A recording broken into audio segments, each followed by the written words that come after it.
Asian shares struggled with a slide in South Korea on Monday. This comes ahead of a packed week of central bank meetings that should see borrowing costs take a step lower, while US inflation data are the last hurdle to see a further policy easing there. Chinese figures out on Monday showed consumer prices fell a surprisingly large 0.6% in November, pulling annual inflation down just 0.2% and underlining the need for more drastic policy stimulus. China's top electric vehicle producer Build Your Dreams, or BYD, has shown further market share gains, putting it on course to exceed its annual growth. BYD is now on a course to beat its annual sales target of 4 million vehicles, more than Japan's Honda and Detroit-based Ford in 2024 worldwide sales.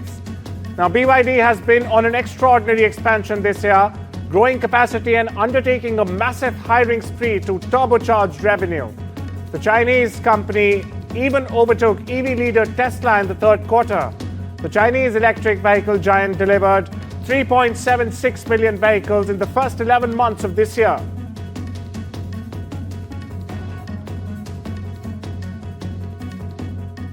Private sector data by Tokyo Shoko Research shows Japan's bankruptcy filings this year are set to surpass 10,000 and hit the highest since 2013. In November, 841 Japanese companies went bankrupt, bringing the January to November tally to 9,164. The 2024 bankruptcy figure will likely exceed 10,000 for the first time since 2013, when 10,855 firms went bankrupt.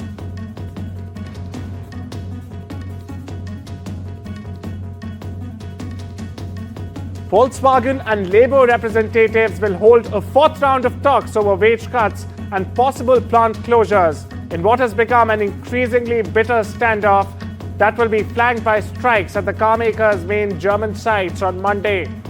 The latest round of negotiations, which initially kicked off in September, comes as Europe's largest carmaker seeks ways to radically cut costs in Germany to better compete with cheaper Asian rivals that have entered its home market. Negotiations will start while workers will stage 4-hour strikes across 9 of the car manufacturers' sites, the second walkouts in a week. Workers who flat out dismiss any cuts to wages or plant closures can crank up the pressure by eventually staging 24-hour strikes and even open-ended ones in the case of a positive ballot.